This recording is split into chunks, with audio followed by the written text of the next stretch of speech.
Hello students, I am Rafiq Ahmed and I welcome you in this class of linear algebra.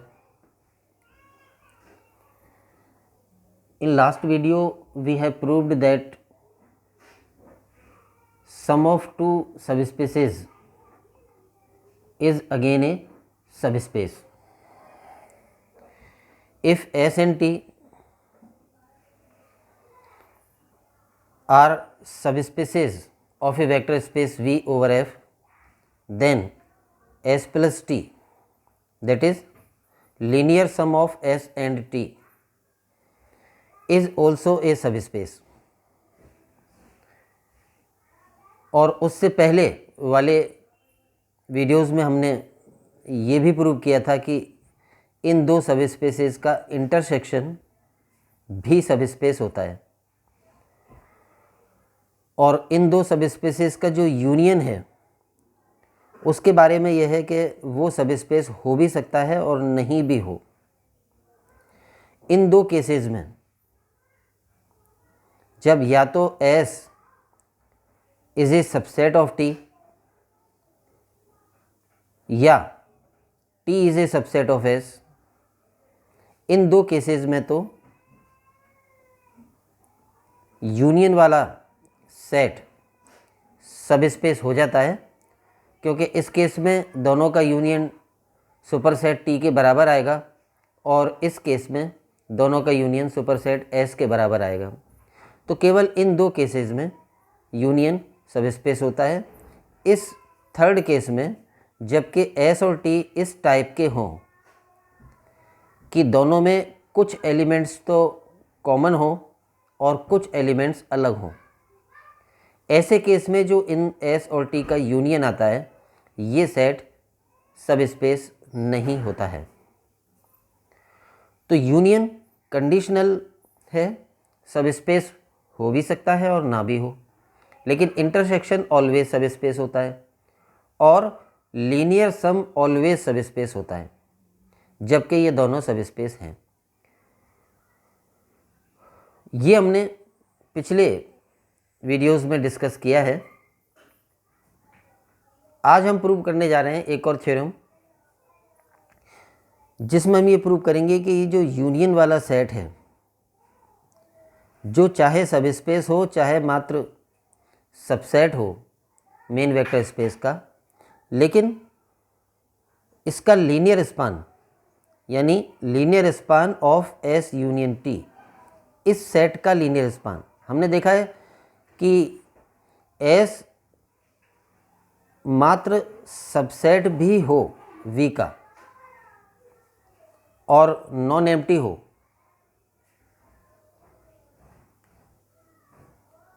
तब भी इस S का जो linear span है LS वो ऑलवेज सबस्पेस होता है। यानी सेट्स के लीनियर स्पान सबस्पेस होते हैं। इस बात को हम ऐसे याद रख सकते हैं कि L लगने के बाद वो सबस्पेस हो जाएगा। तो S यूनियन T चाहे सबस्पेस हो चाहे मात्र सबसेट हो, लेकिन इस S यूनियन T का जो लीनियर स्पान आएगा L of S union T वो ऑलवेज सबस्पेस होगा और S प्लस T भी सबस्पेस होगा, जबकि S और T सबस्पेस हों। तो नेक्स्ट थ्योरम में हम ये प्रूव करने जा रहे हैं कि ये दोनों सबस्पेस इक्वल होते हैं, सेम होते हैं। यानी linear span of S union T and linear sum of S and T both are same. ये हम अगली थ्योरम में प्रूव कर रहे हैं। तो थ्योरम का स्टेटमेंट ये बनेगा, S एवं T किसी सदिश समष्टि V ओवर F की उप समष्टियाँ हैं, तब linear span of S union T is equal to S plus T। If S and T are subspaces of a vector space V over F, then linear span of S union T and linear sum of S and T are equal। ये prove करना है।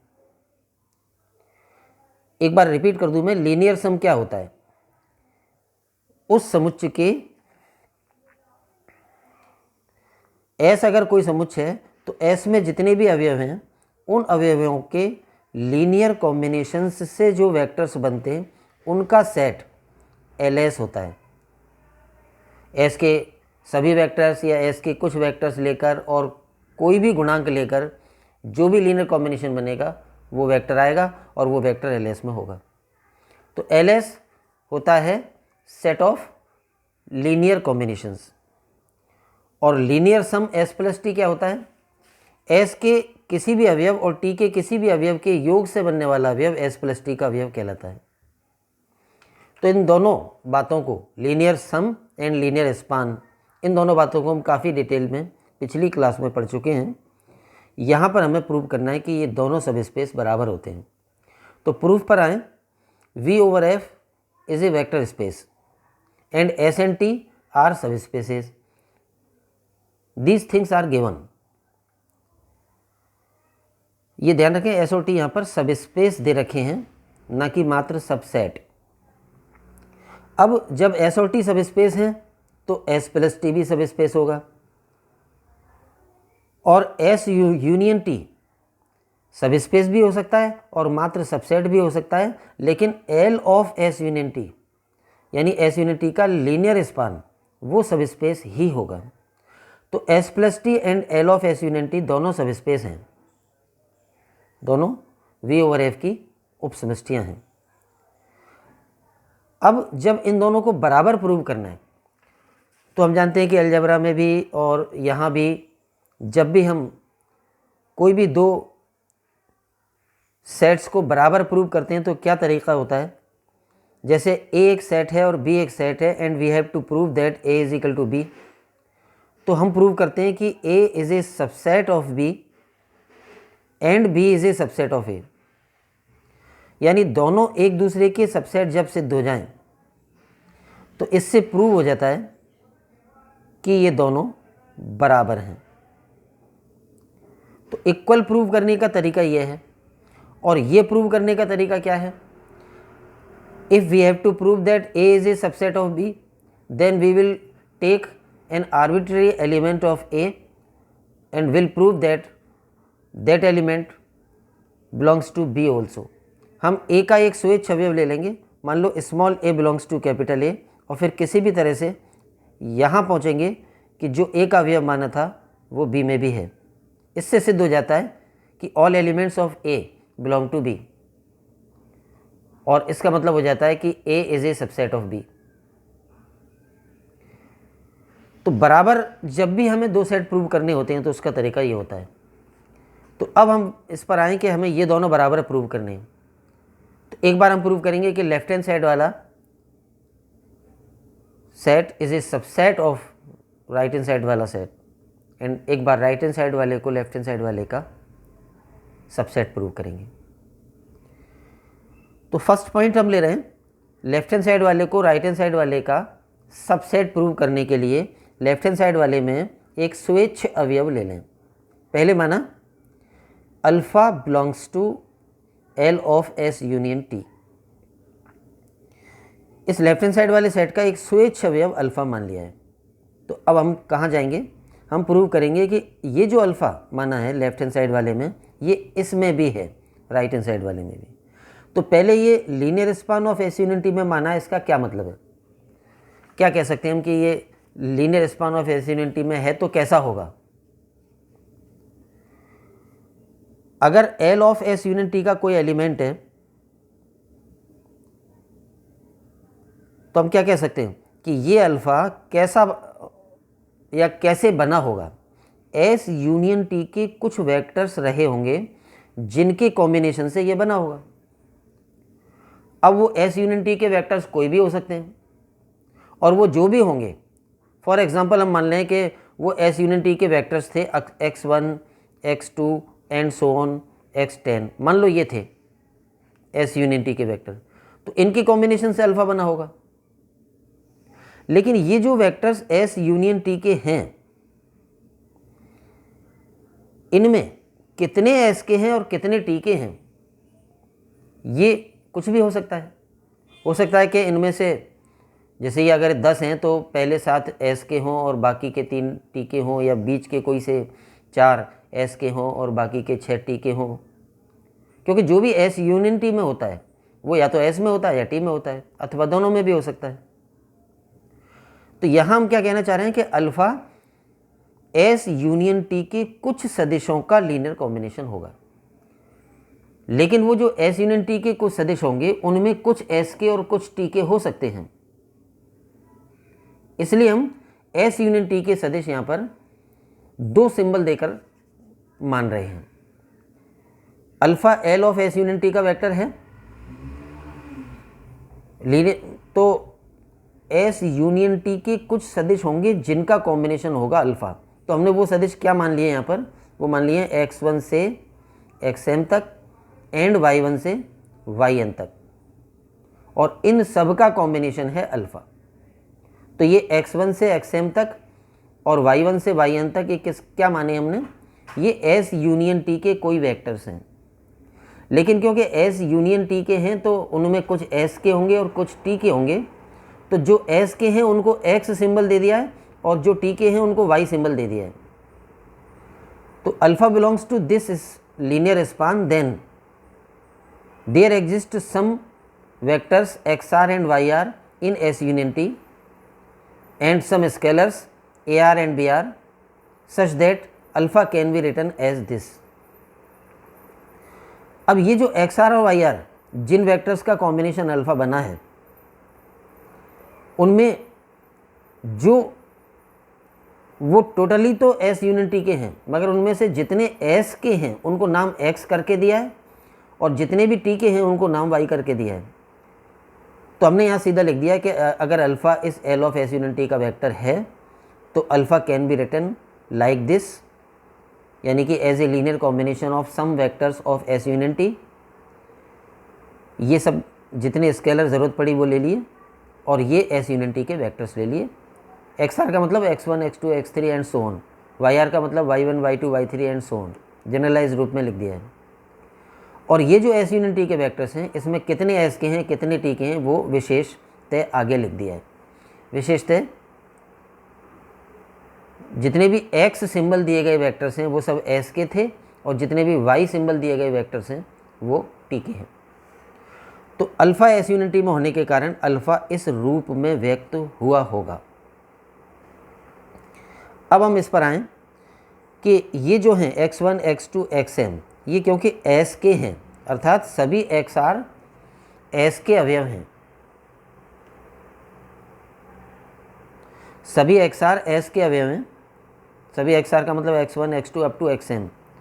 तो फिर इनका combination यानी only X वालों का combination S में ही होगा, क्योंकि S सब स्पेस है।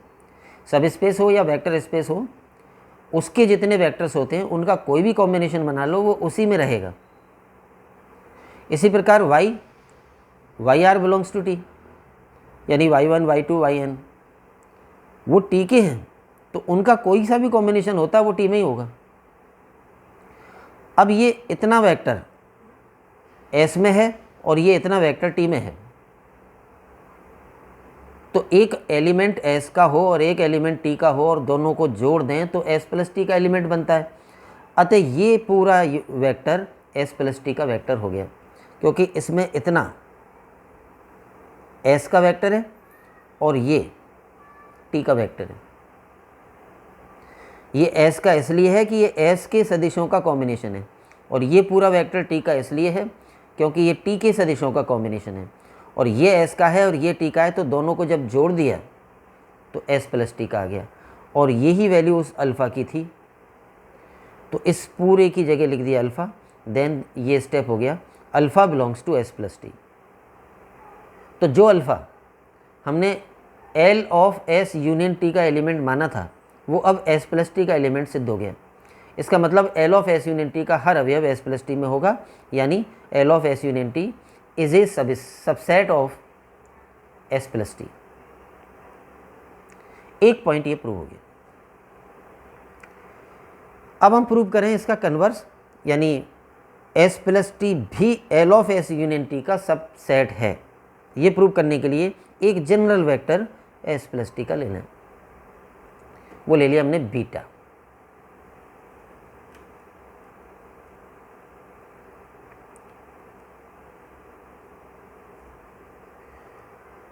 पुनः माना beta belongs to S plus T.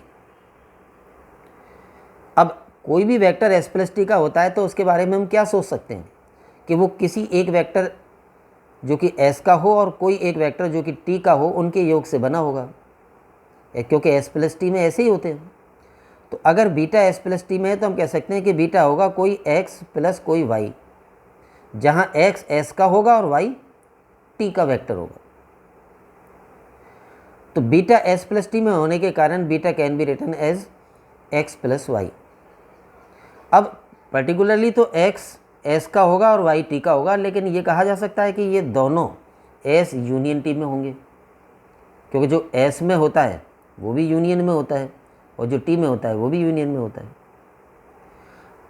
तो एक्स और वाई को हम इन जनरल क्या कह सकते हैं, एस यूनियन टी के दो वेक्टर्स।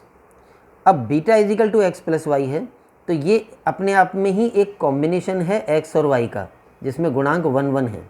एक्स को लिख सकते हैं 1 डॉट एक्स और वाई को लिख सकते हैं 1 डॉट वाई। तो beta is equal to 1 dot x plus 1 dot y हो गया। अब ये जो राइट हैंड साइड है इसको हम शब्दों में क्या कह सकते हैं, it is a linear combination of two vectors x and Y.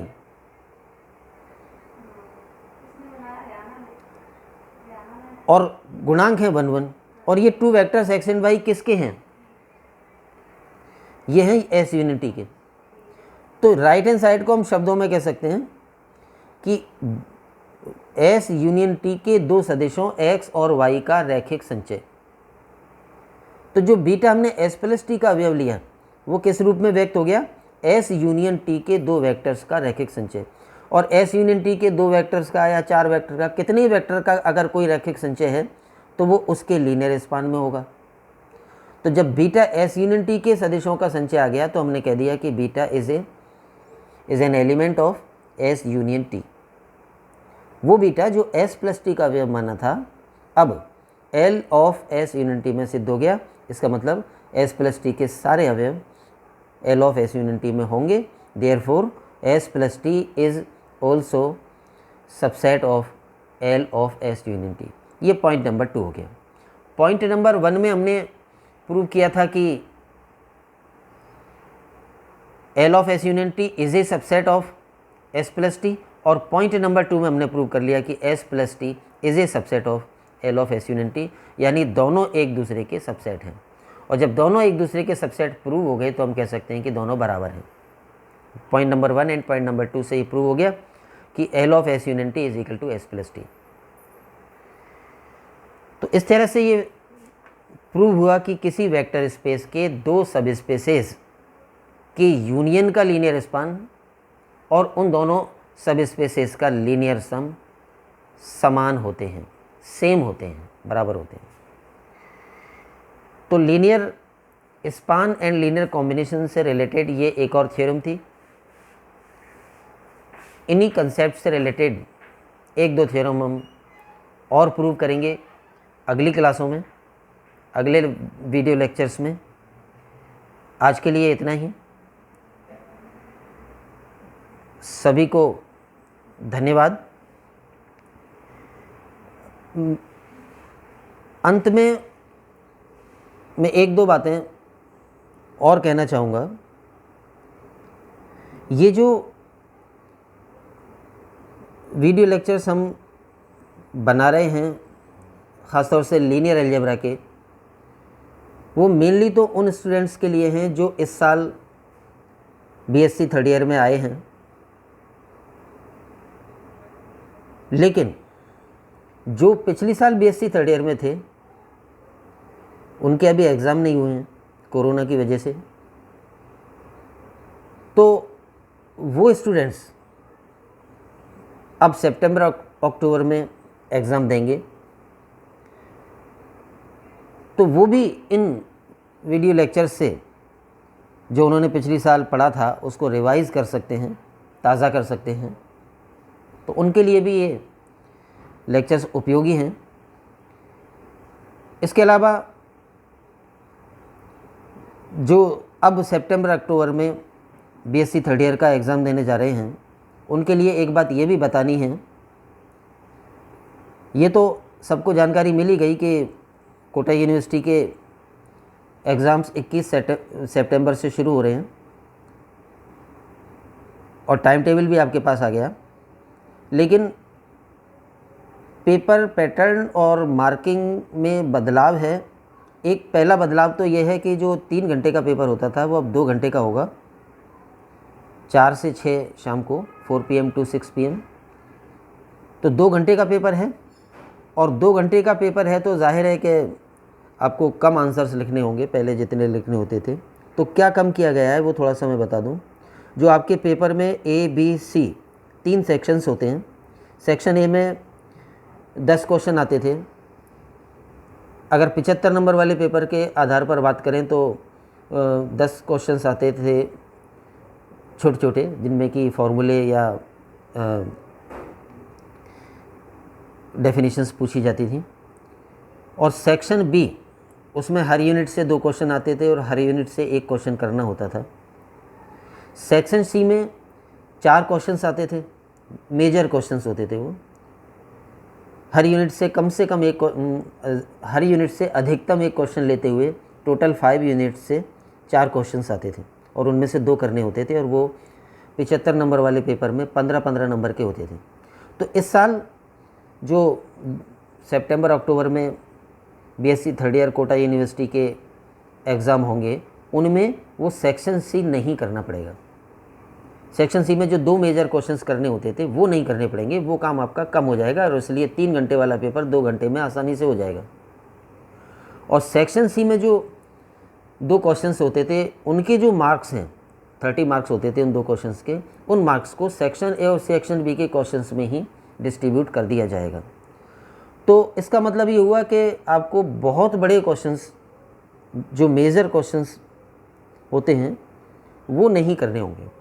तो आप अपनी स्टडी का तरीका थोड़ा सा ऐसे बदल लें कि मध्यम दर्जे के क्वेश्चंस पर ज़्यादा फोकस करें और शॉर्ट आंसर्स वाले क्वेश्चंस पर ज़्यादा फोकस करें। डेफिनेशंस, फार्मूलाज और ऐसे छोटे एग्जांपल्स और मध्यम दर्जे की थ्योरम्स, उन पर ज़्यादा फोकस करें, क्योंकि ए और बी सेक्शंस में वही आएंगे और आपको केवल वही करने हैं और उन्हीं के मार्क्स अब बढ़ जाएंगे। जैसे सेक्शन बी में अगर हर क्वेश्चन पहले 7 मार्क्स का होता था तो अब वो ज़्यादा मार्क्स का होगा। तो ये थोड़े बहुत बदलाव थे जिनके बारे में मैं उन स्टूडेंट्स को बताना चाह रहा था जो इस साल सितंबर अक्टूबर में बीएससी थर्ड ईयर का एग्ज़ाम दे रहे हैं और जो इस साल बीएससी थर्ड ईयर में आए हैं वो तो अपना सामान्य स्टडी करेंगे ही, लेकिन जो इस साल एग्ज़ाम दे रहे हैं बीएससी थर्ड ईयर का, उनके लिए भी ये वीडियो लेक्चर्स उपयोगी हैं। और मैं कोशिश करूँगा अगर समय मिल जाएगा तो उनके लिए एक 2-4 वीडियो लेक्चर्स अलग से भी बना दें, उन्होंने जो पिछली पूरे साल तैयारी की है उसको रिवाइज़ करने के लिए। Thanks to all. जय हिंद।